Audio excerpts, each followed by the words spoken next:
bustling city of Kolkata is the capital of the eastern Indian state of West Bengal.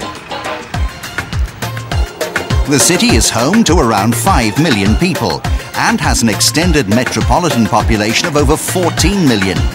In 2001, the city's name was officially changed from Calcutta to Kolkata. However, its former name remains part of the city's sporting heritage. The Calcutta Cup, the oldest rugby union trophy in the world, is awarded to the winner of the annual match between England and Scotland. The competition was established after a game played in the city in 1872. Another version of the Calcutta Cup is also competed for by rugby union clubs of the Kolkata area. Of those teams, the newest is the Kolkata Jungle Crows. Paul Walsh is the club's founder. There was rugby being played in Calcutta. We were quite keen to be part of the rugby, to play some rugby, but we didn't really feel like we belonged to any of the existing clubs. You had to either be a member of a club or be part of some organisation.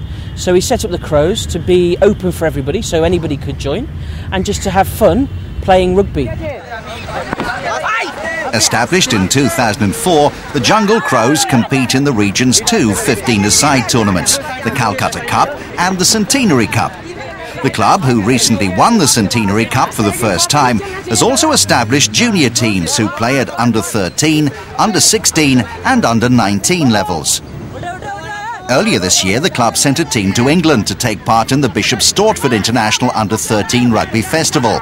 It was the first time that an under-13 team had represented India at international level. If we want to have a maul, we're going to drive the maul, okay? It's just another set piece. Chris York is one of the coaches with the Jungle Crows. Since taking up his role with the team, he's been impressed with the attitude and commitment of his players, in spite of the fact that facilities here are limited. You know, I've got younger brothers. I've played with all the different clubs in England, and what you see is guys, if they haven't got their scrum cap, if they haven't got their shoulder pads and all, they can't play rugby that day.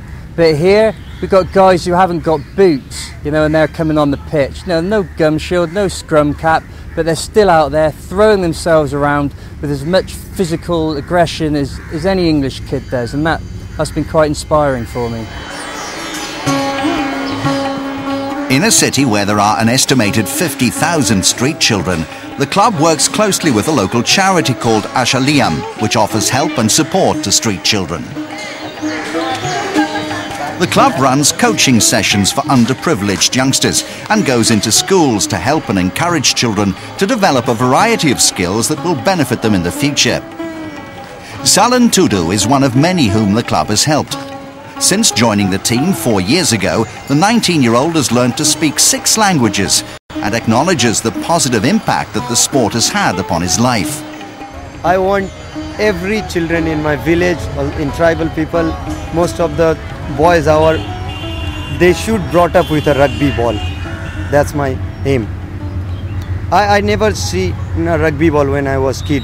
I saw rugby ball first in 2004, but I don't want that for my younger brothers, whoever is the youngest kids now. They should brought up with a rugby ball.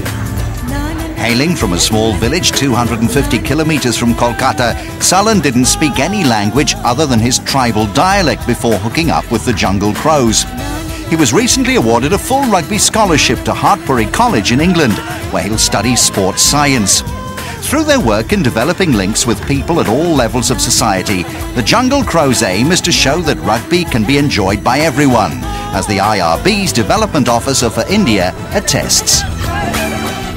The influence of a team like the Jungle Crows shows other kids of the same ilk or the same background that they can compete at any level in the sport of rugby, and it also identifies to everyone that rugby is a sport for all shapes and sizes and backgrounds, and I think that's the important message that the Jungle Crows team actually offers rugby in India. Currently, there are 17,500 registered players in the country, and India are ranked 81st out of 95 nations in the IRB World Rankings. They were admitted as a test-playing nation in 2001 and have played a total of 24 matches since then. They lost 14 games in a row before registering their first win in 2004, and the national team recently recorded their biggest ever win with a 92-0 thrashing of Pakistan. Whilst the team continues to grow as a 15 side and attempts to qualify for the next World Cup, the short-term goal is to put together a competitive sevens team for the 2010 Commonwealth Games, which will be held in Delhi. They are more suited to the 7s than 15s because of the way that they have brought up, because of the way of their makeup, their physical makeup. They're certainly very fast, they're quite agile, which are all important factors in the 7s. There is a very strong plan that has been put together by us to take the team to the Commonwealth Games in 2010. So the players in the squad will almost become semi-professional for the next 2.5 years. India's success in sevens has been limited. Ball for the ball, hands out, hands out, hands out. Ball for the ball, communication. To help with their development, a coach from Fiji, a traditional powerhouse of rugby sevens, has been brought in.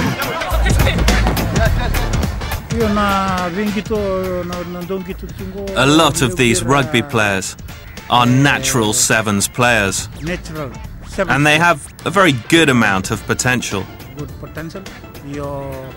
But I do think they need to play more games overseas, where they would be exposing themselves to other teams and to playing at a higher level, where there's a better standard of rugby. That way, they'll improve their game, and hopefully that will help us to put together a good competitive team for the Commonwealth Games. With plans in place to move the game forward at an international level, and with people at all levels of society joining in the sport thanks to the work of clubs such as the Jungle Crows, the future of rugby union in India looks to be in safe hands. I think that rugby is very powerful. I think the lessons that it teaches people and allows people to develop, the kind of teamwork, the need within a game of rugby to trust somebody, to rely on your teammates. It's a game that I think is difficult to play as an individual, that you need to be able to rely on those people around you. And all those, the lessons that rugby teaches you or develops in young people are very, very powerful and are very, very good for their future life.